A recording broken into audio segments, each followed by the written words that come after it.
Dear 2020, we need to break up. Look, it's not you, it's me. No, it's you. I can't stand you. When we hooked up last January 1st, you sincerely seemed like you wanted to brighten my future. You were going to put my painful relationship with 2019 behind me. Turns out you were the rebound, and not a good one at that. You made me want to go back to 2019, and that was the year that gave me cancer. Now, I realize I came into our relationship with baggage, what with chemo treatments in full swing and having to undergo a bilateral mastectomy not long after we got together, then radiation. I thought when we agreed to start this thing, you would ease me into it. Instead, you made me sick. Literally, you made me sick. Because chemo wasn't enough, you decided you needed to make me feel worse not long after we met, with some mystery illness that knocked me down for the count for several days. In fact, when I saw my oncologist, he was appalled at what my new relationship, I'm looking at you 2020, had done to me. But I am a forgiving person. I figured it was because it was all so new. Sure, January was a red flag, but I thought we had a chance to really make something beautiful. I asked you to take about 20% off, slow down, and enjoy the newness of us. Instead, you doubled down. So rather than support me after my mastectomy, you decided to bring a third into our relationship. You didn't even ask my permission. You just introduced COVID-19, aka SARS-CoV-2, aka coronavirus, into what we had going. Really? You just waltz Rona into my life thinking it would be fun to spice things up? Well, tickle my toes and call me a jelly donut. You got what you wanted. Not only did Rona spice things up, we got to experience the perplexing behavior of panic shoppers hoarding loads of toilet paper, cleaning wipes, hand sanitizer, and flour. Flour! Like suddenly everyone became Martha freaking Stewart and decided to try their hand at baking bread from scratch. All the toilet paper must have been put to use when people realized how bad at cooking they were, and then they paid for it. Thanks to you and wanting to experiment with our relationship, I frantically wiped down my groceries and anything else that made its way across the threshold. I keep my house tidy, but thanks to you, 2020, I became a goddamn germaphobe, wiping down pens and TV remotes as if my life depended on it. Oh, wait, it did. Oh, and you didn't want me to see certain people. Let me correct that.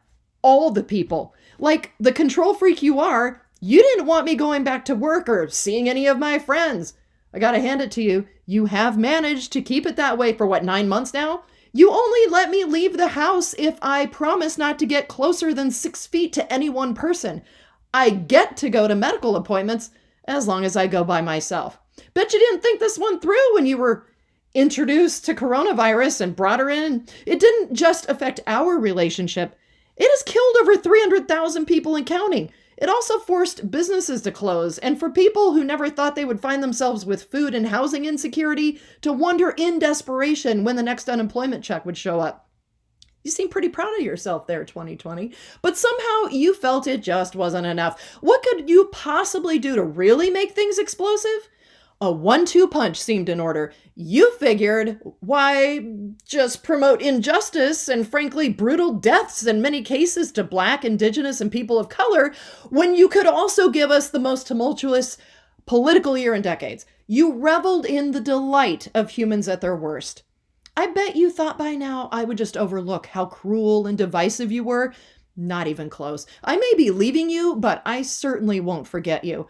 You challenged my relationships, and guess what? Some didn't make it.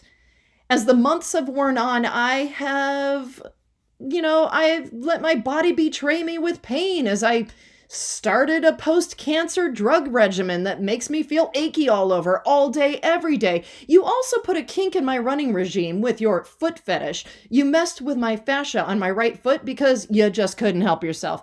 Your foot fetish became a thing for my right hand when you gave me trigger finger, not in 1, but in 3 fingers. You also hurt someone I love by making them endure a situation no one should ever have to deal with. I'm going to leave it at that. You know what you did, 2020.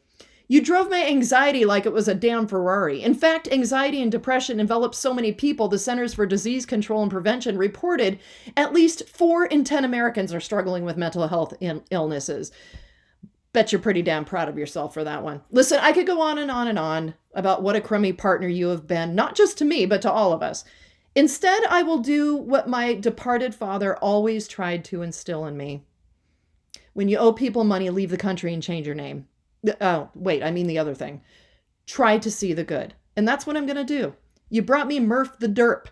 He is the goofiest, sweetest, derpiest German Shepherd puppy, and he gets confused easily. He talks a lot, and he is pure joy.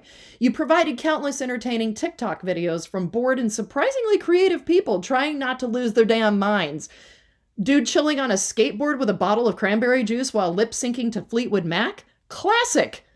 You made the work mullet outfit a thing, like business on top, clean shirt, party down below, pajamas and slippers.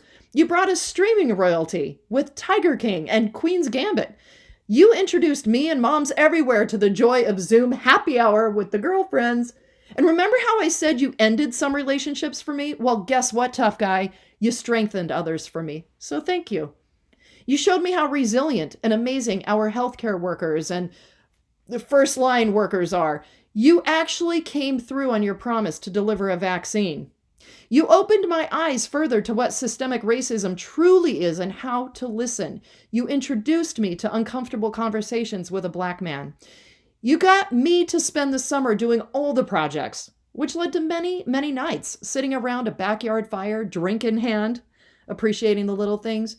When you canceled vacations, you made doing puzzles and board games cool again. I even learned I am still really bad at cribbage. You somehow made masks fashionable and actually forced people to look more directly into each other's eyes. Because the pandemic forced us all to take a step back, I actually had the most relaxing Thanksgiving and Christmas in years.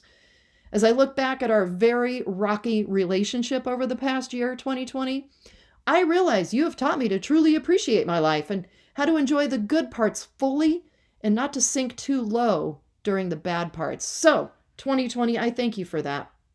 But I'm still leaving your ass. Now, excuse me as I swipe right on 2021.